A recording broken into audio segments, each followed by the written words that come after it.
여러분 안녕하십니까? 경제학 들어가기 이번 시간은 챕터 2장 경제학 연구의 방법 두 번째 시간으로서요. 경제 이론의 구분 한번 살펴보도록 하겠습니다. 자, 경제학은요 합리적 선택을 다루는 그런 과학적인 방법을 우리가 사용하는 거죠.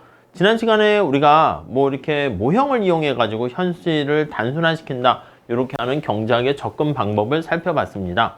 이번 시간에는요 경제학 하면요 이 이론이 어떻게 구분되어 있는가? 우선 첫 번째, 하나는 미시경제가 있고요. 다른 하나는 이렇게 거시경제, 이렇게 크게 나눕니다. 미시경제는요, 마이크로 이코노믹스라고 하는데, 마이크로가 작을 미자를 쓰는 겁니다. 거시경제는요, 매크로 이코노믹스라고 하는데, 이게 클 것자를 사용하게 됩니다. 미시는요, 작을 미자이기 때문에, 거기 우리 밑에 그림 사진이 있잖아요. 여기 전체에 이렇게 숲이 있어요. 숲이 있으면 이 숲을요 전체적인 시각으로 경제 전반적인 총 이렇게 관심을 갖고 보는 것이 바로 거시경제야. 숲 전체를 보는 거지. 오케이? 근데 그게 아니라 숲 속에 들어가 있는 나무를 하나하나 살펴보는 거야. 개별. 그래서 여기 숲 속에 있는 나무 아니면 풀 한 포기 이런 것들, 꽃 한 송이 이런 것들을 하나하나 현미경 가지고 살펴보는 게 미시경제학이다. 이렇게 보시면 되겠습니다. 그래서 미시경제라는 것은 우리가 숲속에 있는 나무를요 현미경을 가지고 하나하나 이렇게 주시해서 살펴보는 거라고 보시면 되겠고요. 거시경제는 숲 전체를 보는 거야.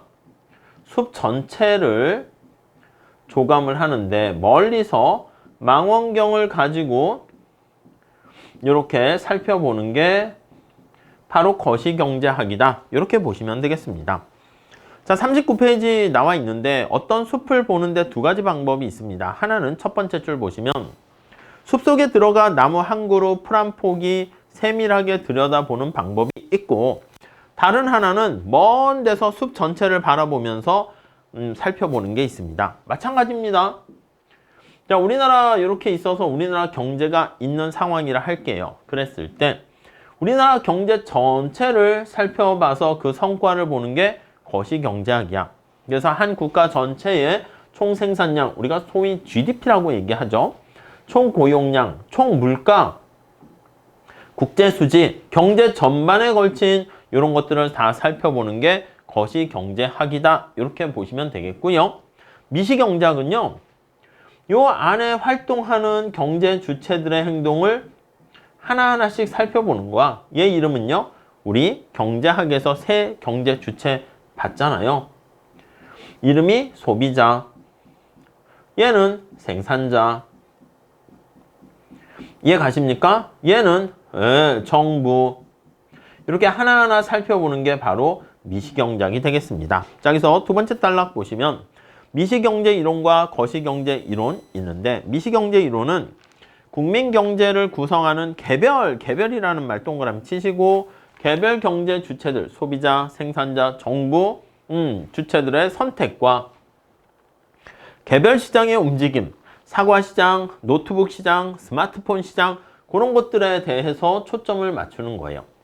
축구 경기라고 하면요. 여러분 축구를 저 멀리서 우리가 대한민국 축구 선수들을 하나씩 다 보는 거야. 멀리서 전체적인 걸. 그게 거시경제고 나의 관심사는 손흥민 선수가 관심이 있다 그러면 그 안에 렌즈를 쫙 확대해서 손흥민의 행동을 하나하나 살펴보는 게 그게 바로 미시경제학이다. 이렇게 정리를 하시면 되겠습니다. 오케이? 자, 세 번째 단락 보시면 먼 데서도 보고 가까운 데서도 보아야 숲을 제대로 이해할 수 있는 것처럼 국민경제를 정확하게 이해하기 위해서는 두 가지 측면에서 다 살펴보아야 한다라는 것을 알 수가 있습니다. 자, 그 정도 봐주시고요. 그 다음에 자, 경제학은요. 실증경제와 규범경제로 이렇게 또 나눌 수가 있습니다.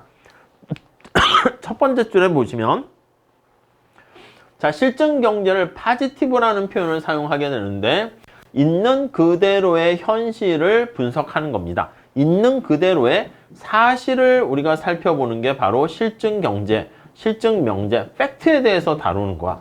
있는 그대로기 때문에 what is에 대해서 분석하고 살펴보는 게 바로 실증 경제 이론 이렇게 볼 수가 있겠고요. 반면에 규범 경제 이론이다라고 하면 노멀티브라고 표현을 하는데 어떻게 하는 게 바람직한가? 요 바람직한 요게 이제 약간 주관적인 가치 판단과 당위를 중시 여깁니다. 그래서 요거는 뭐가 바람직해? 예, 가치 판단이 들어가는 거야. 주관적인 그런 생각이 들어가는 거죠. 그래서 실증 경제는 약간 객관적이다 그러면 규범 경제는 약간 가치 판단이 들어가 있는 규범 경제 이렇게 생각하시면 되겠고, 야 지금의 상황에서 어떻게 되어야만 하는가? What should be? 이렇게 얘기하는 거. 뭐뭐 되어야만 한다라는 당위적인 표현이죠. 여기 당위, 뭐뭐 해야만 한다 이런 뜻입니다. 어떻게 가야만 해 이런 것들이 규범 경제학이에요. 책으로 가볼게요. 두 번째 단락 봅시다. 실증 경제 이론은 있는 그대로의 현실을 객관적으로 분석하는 데 주안점을 주고 있어요. 예를 들어서 볼까요? 예를 들어서 보면 자, 국제 수지에 적자가 발생했다라고 했을 때 그것이 바람직한가 아닌가? 이거는 실증 경제의 관심사가 아니야. 실증 경제는 왜 국제 수지 적자가 발생한 거야? 그쵸? 이건 나중에 다시 할 겁니다. 적자가 발생했을 때, 그러니까 우리나라가 해외에서 돈을 벌어오는 거랑 또 쓰는 거랑 비교해 봤더니 아니 벌어서 들어오는 것보다 쓰는 게 더 많았다는 거야. 그래서 왜 그걸 팩트를 따지게 되면 그게 실증 경제학 이렇게 됩니다. 오케이? 그 정도 보시고, 자 그래서 거기 보시면요, 실증 경제 이론은 현실의 데이터에 기초를 두는 거야. 데이터에 자료에 기초를 두게 되면서 그게 옳고 그른가, 그것을 맞냐 틀려 팩트 체크를 하는 거죠. 검증을 하게 되는 게 실증 경제학 이렇게 됩니다. 오케이? 반면에 세 번째 단락 볼까요? 규모의 경제 이론은 어떻게 하는 게 바람직한가의 차원에서 경제 문제를 논의하게 됩니다. 바람직하다라는 표현이 여기 나와 있죠. 네, 그 정도 정리하시면 되겠고, 실증 경제 이론과 대조적으로 규범 경제 이론에서는 객관적인 사실보다는 그렇습니다. 주관적인 측면이 훨씬 더 관심사가 있다. 이렇게 보시면 되겠습니다. 그래서 주관적인 판단이 좀 더 중요한 역할을 한다. 이렇게 보시면 되겠습니다. 오케이? 그렇기 때문에 규범 경제 이론은 개인적인 특성이나 선호 또는 의견의 영향에서 자유로울 수 없습니다. 주관적인 판단이 중요한 역할을 하는 이론이기 때문에 현실의 데이터에 의해서 옳고 그름을 따진다기보다는 이게 정답이 없어요. 나는 사과가 바나나보다 맛있어. 왜? 아니 그냥 내가 더 선호한다 이거야. 개인적인 주관적인 판단이죠. 그 정도까지 보시면 되겠습니다. 다음 네 번째 단락 볼게요. 간단히 말해서 실증 경제 이론이 현실 그 자체를 중시 여긴다면 규범 경제는 현실의 상황에서 어떻게 가는 게 좀 더 바람직해? 거기까지 얘기를 하는 것입니다. 오케이? 그래서 실증 경제 이론은 사람들이 실제로 무엇을 하고 있는가를 묘사하는 이론인 반면 규범 경제 이론은 사람들에게 어떻게 하는 게 바람직한가 그것을 조언해주는 이론이다라는 측면에서 차이가 있다라고 할 수 있습니다. 자, 우리가 앞으로 살펴보는 것은요, 거기 나와 있는 것처럼 실증 경제 이론의 성격을 갖는 게 많습니다. 그렇기 때문에 어떤 모형을 통해 가지고 현실의 원인과 결과를 살펴보고 이렇게 되면 이런 충격이 발생하면 이렇게 되는구나, 그거를 살펴보는 것이고, 그 다음에 어떻게 해야 돼 하는 팔리시 정책과 관련해서는 뭐 크게 우선은 얘기하진 않을 거예요. 뭐 올라가면 더 중요하긴 하지만 원론 수준에서는 그냥 이렇게 된다, 그리고 이렇게 주장하는 사람이 있고 살짝만 보긴 하지만 사실 그것은 현실에 관련된 문제이기 때문에 그렇습니다. 자, 마지막 단락 볼게요. 이 세상 모두에게 이득을 가져다 주는 정책은 거의 존재하지 않습니다. 어떤 게 바람직한가 해서 이게 바로 우리가 정책이라고 얘기를 할 거야. 경제 정책이죠. 산업 정책, 정보통신 정책, 뭐 이런 거, 팔러시 이렇게 하는 건데, 이게 모든 사람에게 다 행복하면 좋은데, 개선시키면 좋은데 그렇지 않은 경우가 많이 있어요. 자, 그리고 41페이지로 가볼게요. 그래서 어떤 정책을 실행을 하게 되면 역시 그에 따른 베네핏, 이게 혜택과 코스트, 손실을 비교해 가지고 베네핏이 크면은 그런 정책을 실시하는 게 바람직하다. 이렇게 가게 될 겁니다.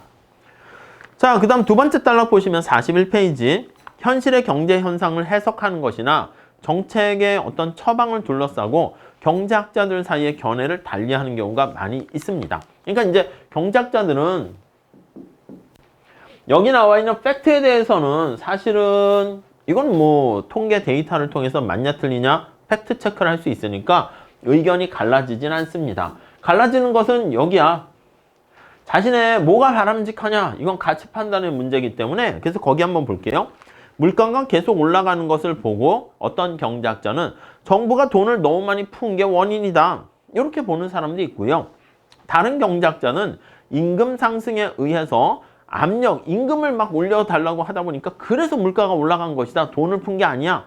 이렇게 해서 해석을 다르게 합니다. 그럼 현실을 다르게 보게 되면은 처방도 다르게 나올 수밖에 없습니다. 예, 그래서 보통 어떤 정책을 통한 처방에 대해서 학자들마다 차이가 있어서 논쟁을 한다. 이렇게 보시면 되겠어요.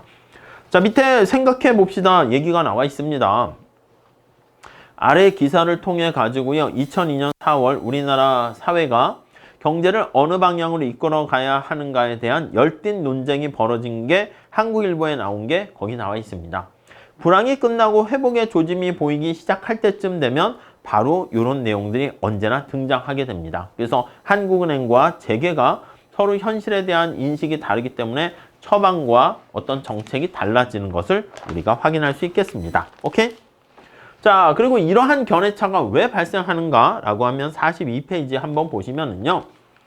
첫 번째는 지식의 불안전성 때문에 그렇게 발생할 수도 있고요. 아니면 가치 판단의 차이 때문에 발생할 수도 있습니다. 근데 무엇이 진실인지 서로 잘 모르고 있는 상황에서는요.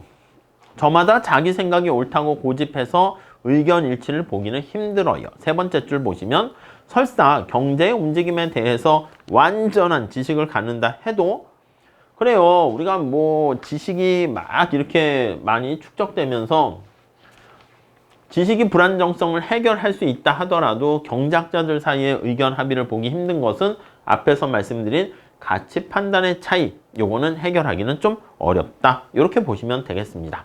자, 이렇게 해서 우리가 앞에 미시경제학과 거시경제학, 실증경제와 규범경제 요거에 대해서 살펴봤고요. 자, 4절에서는요. 경제학적 사고의 기초 해가지고 경제학을 밑에 저변에 끌고 가는 기본적인 원리에 대해서 살펴보도록 하겠습니다. 첫 번째 줄 볼까요? 우리가 경제학을 배우는 목적은 크게 모아 두 가지로 요약할 수 있대요. 하나는 현실 경제가 어떻게 움직이는가 그걸 체계적으로 이해하는 안목을 기르는 게 하나가 있고요. 경제학의 지식이 있어야만 다양한 경제 현상과 관련된 인과관계를 제대로 알 수가 있습니다. 경제학의 지식이 없는 사람은 경제가 어떻게 움직이고 있는가를 체계적으로 이해할 수 없게 되기 때문에 우리가 경제학을 첫 번째 공부하게 됩니다. 두 번째는요. 합리적 선택의 기본 원리를 배우는 데 있다고 합니다. 경제적 논리는 합리적 선택이 이루는 길을 제시해 준다는 것이죠. 오케이? 그래서 첫 번째는 현실의 어떤 경제 상황을 제대로 이해하고 그로 인한 합리적 선택을 할 수 있도록 도와주는 과목이 바로 경제학이다. 이렇게 보시면 되겠습니다. 우리가 이제 경제학 하면 그래서 선택의 학문이라고 말씀을 드렸잖아요. 챕터 1장에서. 근데 그 선택을 잘하면 당연히 돈도 잘 벌 수 있겠지만 우리가 흔히 경제하면 돈 하는데 돈이 다가 아니다. 이렇게 보시면 될 것 같긴 합니다. 자, 몇 가지 핵심 내용을 살펴보면 첫 번째는요. 자, 우리가 어떤 선택을 합니다. 이 선택이 경제활동의 가장 중요한 핵심이 됩니다. 앞에 챕터 1장에서 얘기한 것처럼 자원이 희소해. 근데 이 자원이 우리 욕망을 충족시켜 주기에는 아주 턱없이 부족합니다. 그래서 우리가 여러 가지 선택 대안들 중에서 가장 적절한이 뭐라고 그랬습니까? 최적 선택을 우리가 살펴보는 것이다 라고 보시면 좋겠습니다. 최적화라고 얘기할 건데 좋은 거는 극대화시키고 나쁜 거는 극소화시키는, 그렇죠? 만약에 여러분들이 똑같은 시간을 공부했어. 그럼 이왕이면은 높은 점수를 받고 A+ 받는 게 낫지 않겠습니까? 내가 만약에 어떤 시험을 준비한다 합시다. 그 목표가 생겼어. 그러면 그 목표가 생기면 그걸 달성하는 시간이 단축화시키는 게 가장 바람직하지 않겠습니까? 예, 그런 것들을 우리가 살펴보게 됩니다. 경제학은 선택의 문제를 주요한 연구 대상으로 삼게 된다라는 거 보시면 되겠고요. 자, 43페이지 가볼게요. 우리 두 번째 단락에 보시면 제한된 경제적 자원. 예, 제일 중요한 게 이걸 잘 체크하세요.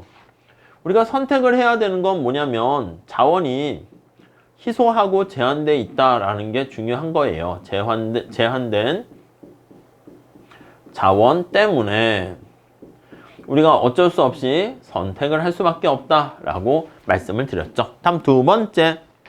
이 세상에는 공짜가 없습니다. 그래요. 첫 번째 줄 볼게요. 반드시 경작자가 아니더라도 모든 일에 대가가 따른다라는, 희생이 따른다라는 것은 당연히 알고 있습니다. 근데 어차피 위에서 연결되는 건데 제한된 자원 때문에 내가 길이 여러 갈래가 있어. 동시에 다 갈 수 없잖아. 만약에 역사도 만약이라는 게 없어. 이거 가면 이걸 선택할 수 없는 거죠. 그래서 프로스트라는 시인이 쓴 가지 않은 길, 거기 보면 두 갈래의 길이 있었는데 어디를 갈까? 나는 결심했어. 이쪽으로 갈래. 이렇게 얘기하면 다른 쪽 가지 않은 거 포기해야 됩니다. 그게 바로 대가를 치르는 것이지. 오케이? 이해 가시겠죠? 그래서 어떤 이 세상의 선택에는 반드시 대가를 치른다. 이게 바로 공짜 점심이 없다. 프리런치가 없다. 이렇게 얘기를 하게 됩니다. 자, 세 번째 줄 나와 있죠. 이렇게 다른 것을 반드시 포기해야 된다는 뜻에서 이 세상에 공짜는 없다. 이렇게 얘기하고요. 대가가 따른다는 것을 다른 표현을 하게 되면 그래요. 우리 앞에서 봤었던 기회비용이라는 걸 거기서 끄집어낼 수가 있겠습니다. 이 기회비용은요. 선택에서는 반드시 선택하지 못한 필연적으로 따라오는 그 문제라고 생각하시면 되겠습니다. 자, 그 정도 정리하시고요. 자, 그 다음 3번 보시면 교환은 모두에게 이득이 된다.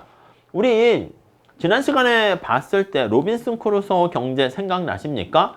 딸기와 물고기를 잡는데 자기가 좀 더 잘하는 거에 특화 전문화한 다음에 교환을 하게 되면 모두에게 이득이 된 거야. 어느 한 사람한테 이득이 된 게 아니라. 근데 이 이득은요. 자발적으로 교환에 참여한 경우의 이득입니다.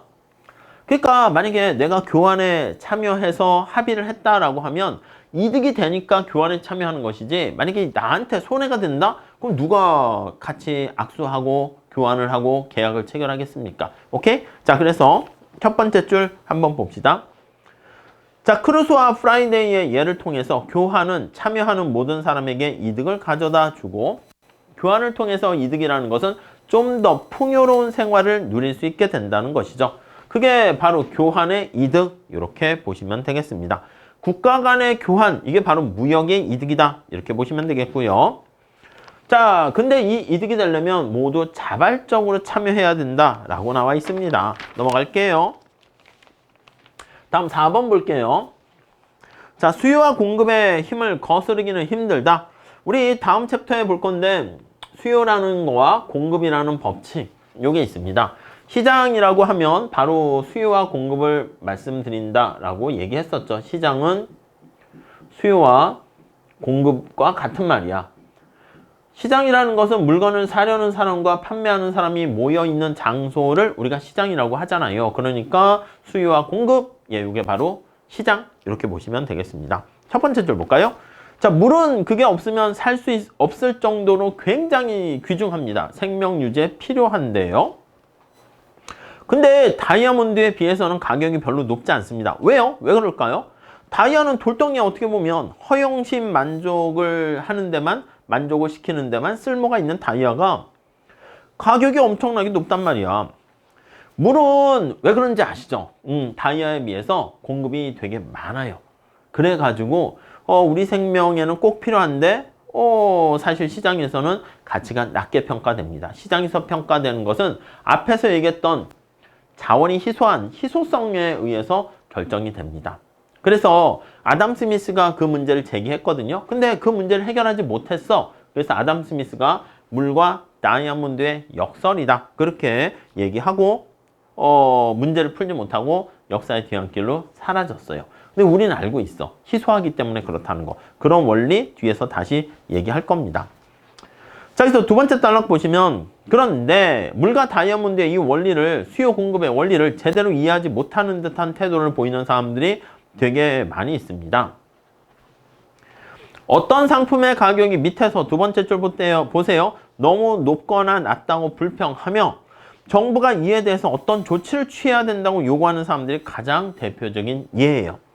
그래서 정부는 거기에 굴복을 해가지고 가격 통제를 합니다. 가격의 상한제, 하한제를 설정하게 되는데 이게 나름대로 의미가 있긴 하지만 의도하지 않은 부작용이 발생한다는 걸 우리가 나중에 한번 보도록 할 겁니다. 오케이?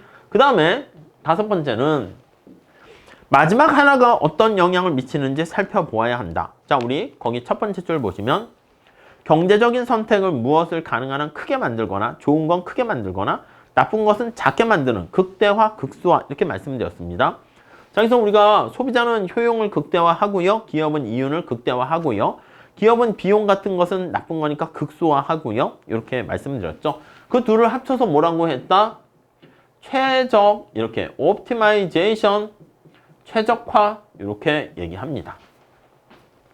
그래서 좋은 거는 맥시마이제이션, 극대화 이렇게 표현하고요. 그냥 맥시멈이라는 상태가 아니라 맥시마이즈라는 것을 명사화 시킨 거예요. 그래서 맥시마이제이션, 나쁜 거는 극소화 이렇게 얘기합니다. 미니마이제이션 이렇게 얘기해요. 오케이? 아시겠죠? 그래서 극대화, 극소화 이렇게 표현하거든요. 이 둘을 합쳐서 최적화, 이거는 옵티마이제이션, 네, 이렇게 얘기를 하게 되는 것이죠. 이해 가시겠습니까? 자, 그런데 두 번째 단락 보시면 이런 최적화 문제와 관련해서 경제학자들은 해답을 찾아 가장 좋은 조건을 찾으려고 하는데 독특한 방법을 사용하는데 그게 바로 뭐냐면 마지막 하나가 어떤 영향을 미치는가. 이 마지막이 바로 한계라는 뜻입니다. 마지널, 거의 비슷하죠? 그래서 한계는요, 우리 앞으로 많이 쓸 거야. 말 그대로. 근데 한 개 더 추가시 이렇게 생각하시면 되겠고요. 이게 add 하는 거 additional 이렇게 보시면 되겠습니다. additional 이렇게 이해 가시겠죠? 네, 그 정도 정리하시면 되겠습니다. 자, 그래서 우리가 마지막 한 단위가 어떻게 되는가 그거를 체크하면서 우리가 분석을 하게 될 겁니다. 그래서 우리가 명확하게 인식하지 못하더라도 마지막 한 단위의 선택, 그래서 한계 편익과 한계 비용 그런 것들 가지고 얘기할 건데 차차 우리가 앞으로 많이 얘기할 거라서 지금 당장은 얘기하지 않도록 할게요. 쉽게 얘기하면 그거야. 내가 벌써 준비하는 시험이 있는데 3년째 시험 공부를 하고 있어. 근데 이번에 또 안 됐어. 그러면 포기할까 생각했는데 주위에서 더 해보라는 권유를 받기도 해요. 그럼 여러분 어떻게 해야 됩니까? 그래, 그거야. 1년 더 할까? 하는 거야. 1년 더 할까? 더 할 때 얻게 되는 베네핏이 있을 거 아니야? 그걸 한계 편익이라고 할 거야. 마지널 베네핏입니다. 1년 더 했을 때 좀 뭔가 실력이 올라가니까 합격 가능성도 높아지고 뭐 등등등 이득이 있고요. 근데 1년 더 하게 되면 또 비용도 그만큼 발생합니다. 체력적으로 지치기도 하고 고통과 스트레스를 받기도 하고 학원을 끊게 되면 학원비도 또 지출해야 되고 이런 비용이 발생해요. 그런데 이때 만약에 한계 편익이 한계 비용보다 더 크게 되면 어떤 결정을 한다? 1년 더 하는 거지. 만약에 한계 편익보다 한계 비용이 더 커? 그럼 스톱 하는 거지. 중단하는 겁니다. 그래서 언제가 최적이냐면 한계 편익과 한계 비용이 같을 때, 요때가 그 기간이 최적이다. 이렇게 보시면 되겠습니다. 사과를 내가 이미 3개를 먹었어. 하나 더 먹을까?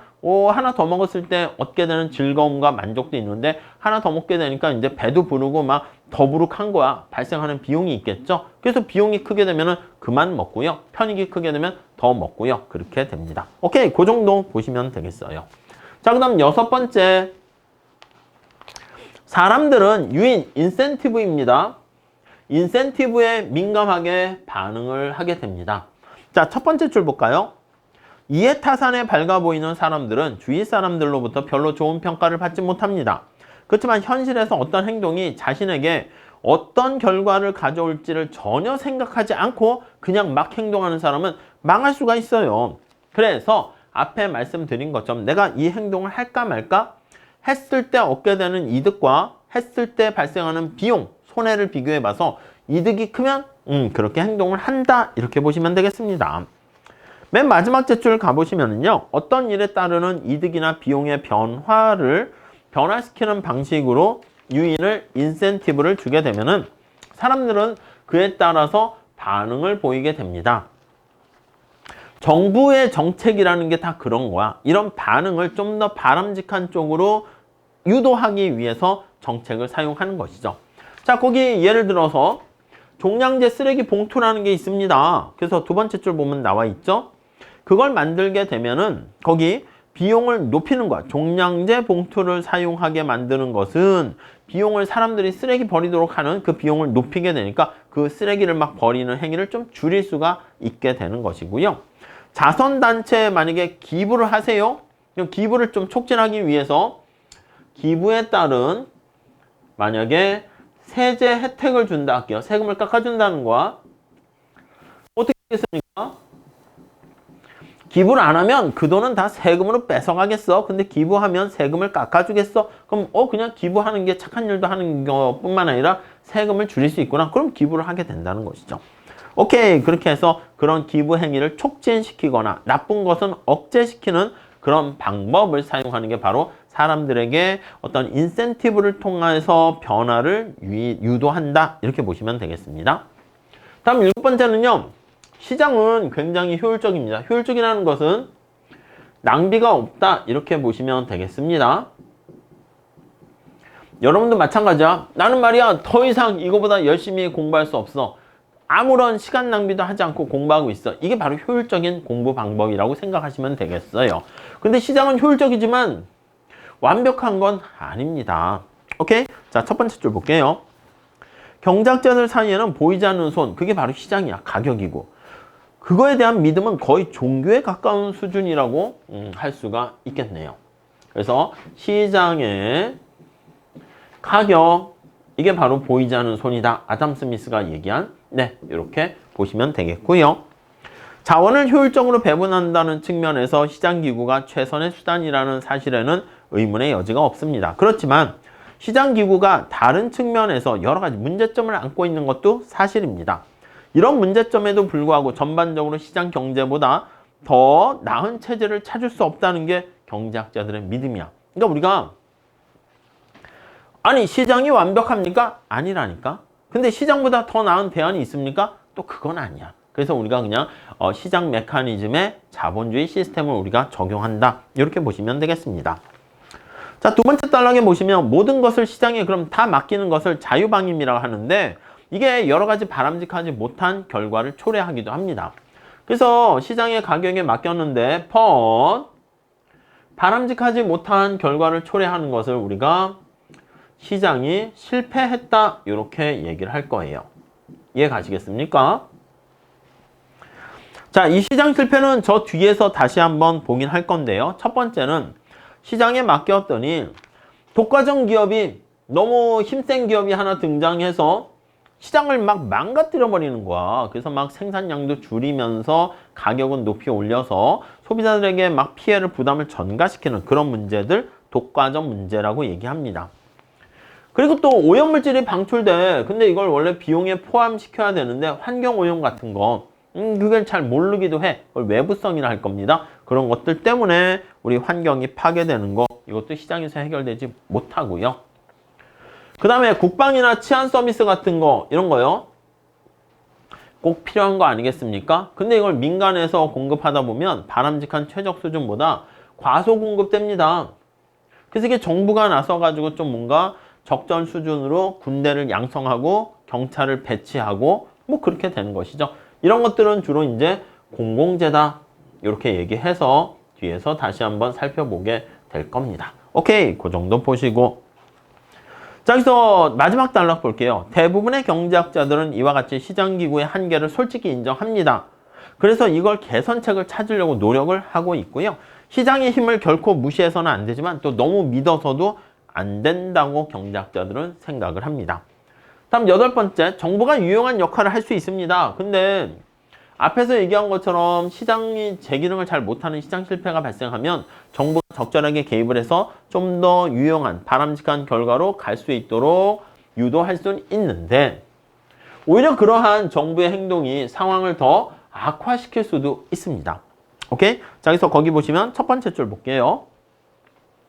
시장기구가 나름대로 한계를 갖고 있다는 사실은 정부가 어떤 유용한 역할을 할 수 있다는 것을 시사해 줍니다. 근데 적절한 방식으로 개입한다는 것을 전제했을 때는 정부 개입을 통해서 국민의 경제적 복지가 한층 더 높은 수준으로 올라갈 수가 있어요. 근데 현실은 이와 다를 수 있기 때문에 정부 개입에 대해서 매우 조심스러운 태도를 취할 필요가 있게 되고요.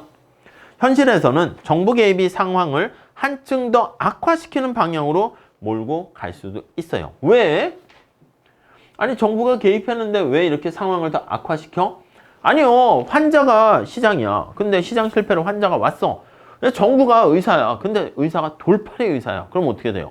그렇지. 환자에 대해서 제대로 진단을 못하면 병명을 제대로 진단하지 못하면 처방도 이상하게 나옵니다. 그거랑 비슷합니다. 자, 그래서 두 번째 단락 보시면 경제에 대한 지식이나 정보가 부족하기도 하고 지식과 정보가 부족합니다.